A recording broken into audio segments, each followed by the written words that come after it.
इस वीडियो में हम बात करेंगे, जो पिता है जिसके बच्चे हैं वो अपने बच्चों से परेशान है, अपनी पत्नी से दुखी है, वो व्यक्ति क्या करे, उसका एक सवाल है। तो चलिए उस सवाल को पढ़ते हैं और समझते हैं कि उस व्यक्ति को इस हालत में क्या सुझाव दिया जाना चाहिए और ये सुझाव आपके भी काम आ सकता है। तो वीडियो में अंत तक बने रहें।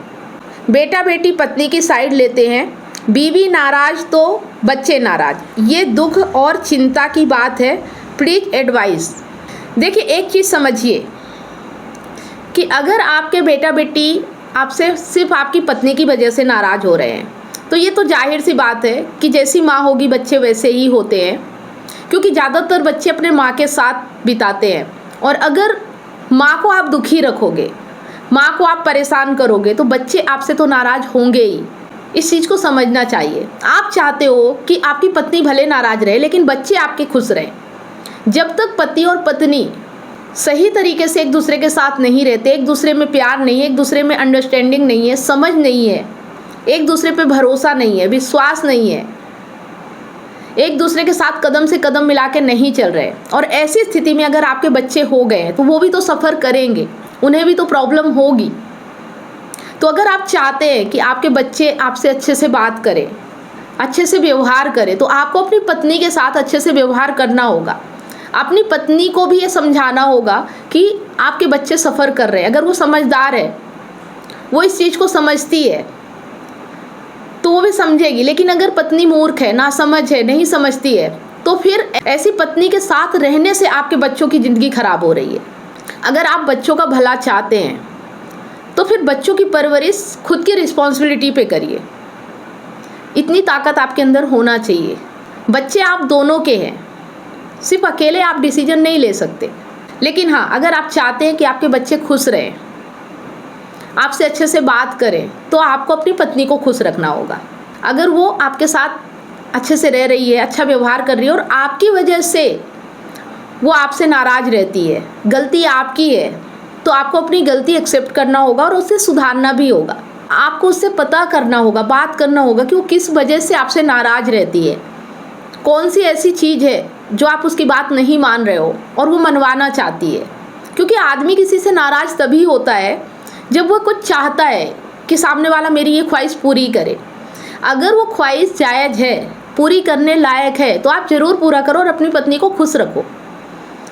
अगर आपको अपनी पत्नी से कोई शिकायत नहीं है, आप अपनी पत्नी को प्यार करते हो, वो भी आपसे प्यार करती है, और किसी अन्य कारण से आपके बीच दरारें आ रही हैं या नाराज़गी है, तो उस कारण को ख़त्म कीजिए और साथ रह के बच्चों की परवरिश अच्छे से कीजिए। क्योंकि जो पेरेंट्स होते हैं बच्चे वही होते हैं, आपकी परछाई आपके बच्चे होते हैं। आप घर में कलह करेंगे, क्लेश करेंगे, लड़ाई करेंगे, झगड़ा करेंगे और फिर चिंता बच्चों की करेंगे कि बच्चे बिगड़ रहे, बच्चे नाराज़ रहते, बच्चे अच्छे से बात नहीं करते, तो कैसे होगा। मैंने ऐसे बहुत से कमेंट पढ़े हैं, मैंने ऐसे बहुत से सवाल लिए हैं जहाँ पिता चिंता करता है कि मेरे बच्चों का क्या होगा, जहाँ माता को चिंता नहीं होती कि मेरे बच्चों का क्या होगा, जहाँ माता इस लायक ही नहीं कि अपने बच्चों की चिंता कर सके।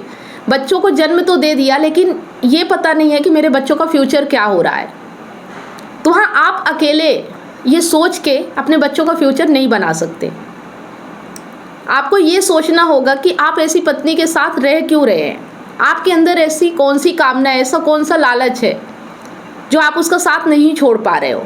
अगर आपको वाकई में बच्चों की चिंता है और आपकी पत्नी वाकई में ख़राब है, वो आपके साथ रहने के लायक नहीं है, वो आपके साथ अच्छा व्यवहार नहीं कर रही है, गलती उसकी है, तो सिर्फ बच्चों का हवाला नहीं देके कि बच्चों का क्या होगा, बच्चों का भविष्य कैसा होगा, इसलिए मुझे ऐसी पत्नी के साथ रहना पड़ रहा है।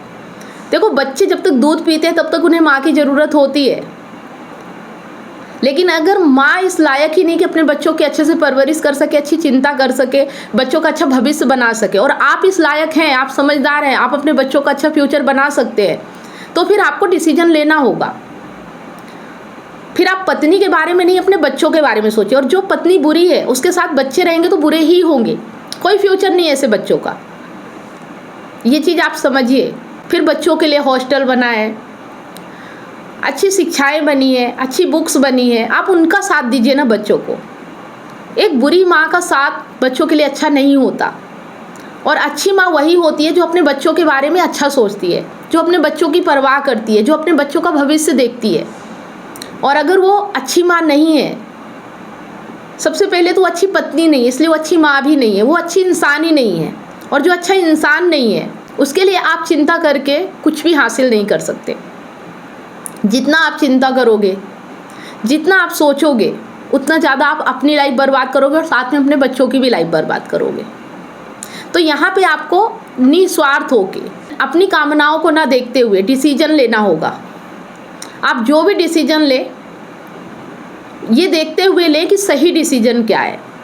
और अगर पत्नी इस लायक ही नहीं है कि वो आपके साथ रहे, आपके बच्चों को प्यार करे, आपके बच्चों का भविष्य अच्छा बना रही है, तो फिर आप बच्चों का सोच के अगर उसके साथ रह रहे हैं तो आप बच्चों के साथ और गलत कर रहे हैं। ऐसे में बच्चों का फ्यूचर आप नहीं बना सकते हैं।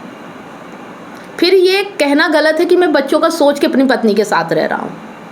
नहीं, कहीं ना कहीं आपकी कामनाएं हैं जो आप पत्नी को छोड़ नहीं पा रहे हैं और शिकायत भी कर रहे हैं। अपने आप को देखें, समझे, अपना आत्म अवलोकन करें। तो मैं यहाँ आपको कुछ तरीके बता रही हूँ। अगर आप इन तरीकों पे काम करते हैं और ये कामयाब होता है तो आपका भी और आपके बच्चों का भी फ्यूचर अच्छा है, सिक्योर है। लेकिन अगर आप इन चीज़ों पे काम नहीं करते तो फिर आप कितना भी सोच लो, चिंता कर लो, कुछ नहीं बदलने वाला। तो क्या क्या करना है आपको? सबसे पहले पत्नी की नाराज़गी को जानने की कोशिश करें, उसे समझें और उसकी भावनाओं को सुने।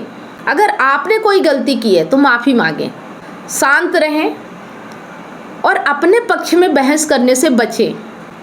अपने आप को बचाने की कोशिश ना करें, इसके लिए आप फालतू बहस ना करें। अगर आपको लगता है कि गलती आपकी है तो एक्सेप्ट करें। पत्नी के साथ समय बिताएं और उसे आराम दें। अगर आपको लगता है कि किसी एक के पीछे हो जाने से घर में सुख शांति बनी रह सकती है तो आप पीछे हो जाइए, इससे आपके घर की सुख शांति बनी रहेगी। बात करने से हिचकिचाए नहीं, जो भी समस्या है उसका समाधान मिलकर ढूंढने की कोशिश करें। अपने पिता या किसी मैरिड व्यक्ति से या किसी काउंसलर से इस बारे में सलाह जरूर लें। सबसे मेन बात कि पति पत्नी के रिश्ते में एक दूसरे के लिए प्यार और सम्मान होना चाहिए। पति को अपनी पत्नी के साथ शिष्टता और सम्मान से पेश आना चाहिए। पति को कभी भी अपनी पत्नी का अपमान नहीं करना चाहिए और ना ही उसके बारे में बुरा बोलना चाहिए। जब तक आपके साथ है तब तक उसका सपोर्ट कीजिए और अगर वो साथ रहने के लायक नहीं है तो बिना सोचे बिना समझे अलग होने के रास्ते निकालिए। इसके अलावा कोई और उपाय नहीं है। उम्मीद करती हूँ कि आपने जो सवाल किया है उसका जवाब आपको मिला होगा, मार्गदर्शन भी मिला होगा। कमेंट करके ज़रूर बताएं। और जिन लोगों के सवाल हैं और जो लोग चाहते हैं कि वीडियो के माध्यम से मैं जवाब दूं, तो अपनी स्टोरी के साथ अपने सवाल ज़रूर भेजें। आपका नाम गुप्त रखा जाएगा, आपकी पहचान गुप्त रखी जाएगी, लेकिन आपको समाधान वीडियो के माध्यम से ज़रूर दिया जाएगा। उम्मीद करती हूँ आप मेरी बात समझ पा रहे होंगे। तो कमेंट करके ज़रूर बताएं।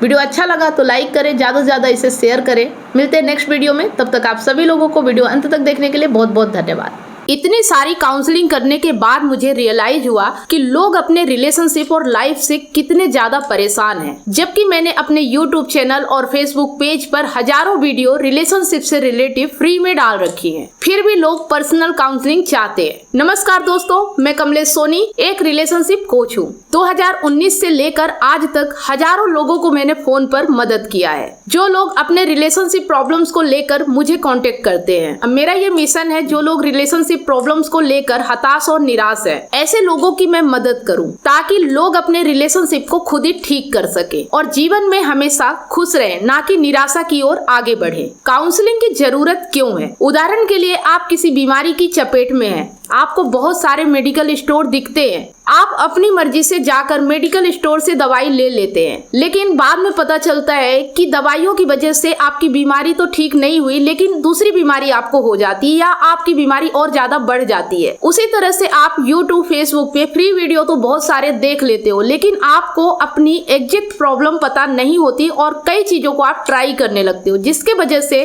आपकी प्रॉब्लम तो ठीक नहीं होती, लेकिन आपके रिलेशनशिप और लाइफ और ज्यादा खराब होने लगती है। जिस तरह से आपको बीमारी ठीक करने के लिए एक्सपर्ट डॉक्टर की जरूरत होती है, वो चेकअप करके आपका इलाज करता है, उसी तरह से आपको एक काउंसलर की जरूरत पड़ती है आपकी एग्जैक्ट प्रॉब्लम को समझकर उसका सलूशन देने के लिए। तो आप दिए गए नंबर पर काउंसलिंग के लिए अपॉइंटमेंट बुक करा सकते हैं।